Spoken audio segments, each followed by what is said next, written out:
আসসালামু আলাইকুম। মেসেঞ্জারে এন্ড টু এনক্রিপশন নিয়ে কিন্তু অলরেডি সারা দেশে তোলপাড় শুরু হয়ে গিয়েছে।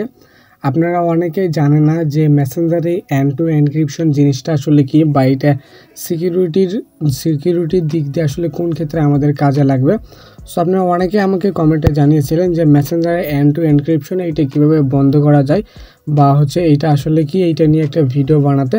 সো ফাইনালি আজকের ভিডিওতে আমি আপনাদেরকে মেসেঞ্জারে এন্ড টু এনক্রিপশন নিয়ে ফুল ডিটেলসে বোঝানোর চেষ্টা করব। অ্যান্ড ভিডিওর শেষ অংশে আমি আপনাদেরকে দেখাবো আপনারা কীভাবে মেসেঞ্জারে এই এন্ড টু এনক্রিপশন সেটিংসটাকে বন্ধ করতে পারবেন। সো মূল ভিডিওতে যাওয়ার আগে অবশ্যই আপনি আমাদের চ্যানেলটাকে সাবস্ক্রাইব করে নেবেন। সো ভিডিও শুরু করার প্রথমে আপনাদেরকে একটা বিষয় জানতে হবে যে এন্ড টু এনক্রিপশন জিনিসটা আসলে কী।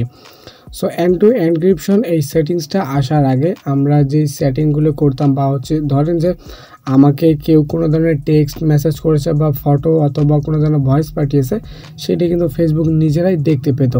বাট এই এন্ড টু এনক্রিপশন সেটিংসটা আসার ফলে কি হচ্ছে যে ফেসবুক বা মেসেঞ্জার তারা কিন্তু আর এগুলোকে দেখতে পাচ্ছে না। অর্থাৎ সিকিউরিটির ক্ষেত্রে এখন কিন্তু আমরা একটা এক্সট্রা একটা লেয়ার পেয়ে যাচ্ছি। সো এক্সাম্পল যে ধরেন আপনি এখন নতুন একটা ফোন কিনেছেন। সো আপনি এখন চাচ্ছেন যে আপনি আপনার পুরাতন ফোনের সব কিছু ওই ফোনে শিফট করবেন। তাহলে সেক্ষেত্রে আপনাকে কী করতে হবে, শুরুতেই আপনাকে আপনার ফেসবুকের পাসওয়ার্ড দিয়ে আপনাকে ফেসবুকটা লগ ইন করতে হবে। দেন তারপর আপনার ফেসবুকে কানেক্টিং হিসেবে আপনার মেসেঞ্জারটা যুক্ত হবে। সো এখানে বিষয় হচ্ছে যে আপনি যে পাসওয়ার্ডটা দিলেন এটা কিন্তু আর কি একটা পুরাতন পদ্ধতি।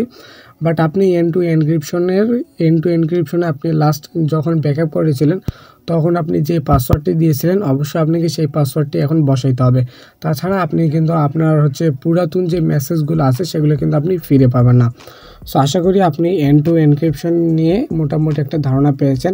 সো এখন আসি আপনারা কীভাবে এটি বন্ধ করবেন। সো এটা বন্ধ করার জন্য আপনারা শুরুতেই চলে আসবেন আপনাদের মেসেঞ্জারে অফিসিয়াল অ্যাপ্লিকেশন আসার পর আপনারা এখানে টপ লেফট কর্নার 3 লাইনস অপশনে ক্লিক করবেন। দেন এখানে আসার পর আপনি আপনার অ্যাকাউন্টের রাইট কর্নারে সেটিংস অপশনে ক্লিক করবেন। দেন সেটিংস অপশনে ক্লিক করার পর আপনি একটু স্ক্রল ডাউন করবেন। দেন একটু স্ক্রল ডাউন করার পর আপনি এখান থেকে প্রাইভেসি বলে একটা সেকশন পাবেন। আপনি এই প্রাইভেসি অপশনটাতে ক্লিক করে দেবেন, ঠিক আছে। সো প্রাইভেসি অপশনটাকে সিলেক্ট করে দেওয়ার পর আপনি একটু নিচে আসবেন। দেন নিচে আসার পর দেখতে পাবেন যে মেসেজ স্টোরেজ সিকিউরিটি অ্যালার্ট, তারপর লগ ইন। সো মূলত এখানে কিন্তু আপনার এন্ড টু এনক্রিপশনগুলো থেকে যাবে, ঠিক আছে। সো আপনি এখান থেকে আপনার এন্ড টু এনক্রিপশন সেটিংস থেকে খুঁজে নেবেন, কারণ সবার ফোনে কিন্তু এন্ড টু এনক্রিপশন সেটিংসটা একভাবে থাকতেছে না। সো আপনি এখানে আসার পর মেসেজ স্টোরেজ অপশন একটা ক্লিক করে দেবেন।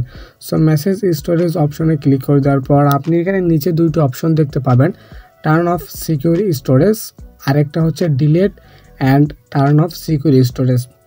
সো আমি লাস্ট কয়েকদিন যাবত ইউটিউবে অনেক ঘাটাঘাটি করে বিভিন্ন ভিডিওতে অনেকে বলতেছেন যে এই দুটা সেটিংস আর কি বন্ধ করে দিলে যে আমাদের যেই এন্ড টু এনক্রিপশনটা আছে ওইটা বন্ধ হয়ে যাবে। বাট মোটেও আপনারা এই কাজটি ভুলেও করবেন না। তার কারণ আপনার যদি এই দুটো সেটিংস বন্ধ করে দেন তাহলে আপনার কিন্তু আগের যেই SMS বা আগের যেই টেক্সটগুলো ছিল সেই সব কিছু কিন্তু ডিলিট হয়ে যাবে এবং আপনার এন্ড টু এনক্রিপশনটাকেও বন্ধ হয়ে যাবে না। সো আপনারা যদি এখন বলেন যে এন্ড টু এনক্রিপশনটা তাহলে কীভাবে বন্ধ করব, তো মেসেঞ্জারে এখন পর্যন্ত এমন কোনো সেটিংস বা এমন কোনো অপশন আসে নাই যার মাধ্যমে আপনারা এন্ড টু এনক্রিপশন অপশনটাকে বন্ধ করতে পারবেন। সো এইটা থাকা মানে আমাদের জন্য আর কি প্রাইভেসির আরও এক্সট্রা একটা লেয়ার যুক্ত হওয়া। সো এটা আমি মনে করি যে এটা খুবই গুরুত্বপূর্ণ একটা জিনিস আমাদের জন্য। সো পরবর্তীতে যদি আপনার অ্যাকাউন্টটার নিয়ন্ত্রণ যদি অন্য কেউ নিয়েও নেয়, সেক্ষেত্রে আপনার মেসেজগুলো দেখার জন্য অবশ্যই তাকে আপনার যে এন্ড টু এনক্রিপশনের যে পিনটা আছে ওইটা কিন্তু দিতে হবে, ঠিক আছে। সো আশা করি আপনারা সবাই বিষয়টা বুঝতে পেরেছেন যে এন্ড টু এনক্রিপশন কী, বা এন্ড টু এনক্রিপশনটাকে কীভাবে বন্ধ করা যায়। সো এই ছিল আমাদের আজকের ভিডিও। আমাদের আজকের ভিডিওটি আপনাদেরকে কেমন লেগেছে সেটা অবশ্যই আমাকে কমেন্ট করে জানাবেন। অ্যান্ড পরবর্তী ভিডিও আপনারা কোন টপিকে চান সেটা আপনি আমাদেরকে জানাতে পারেন।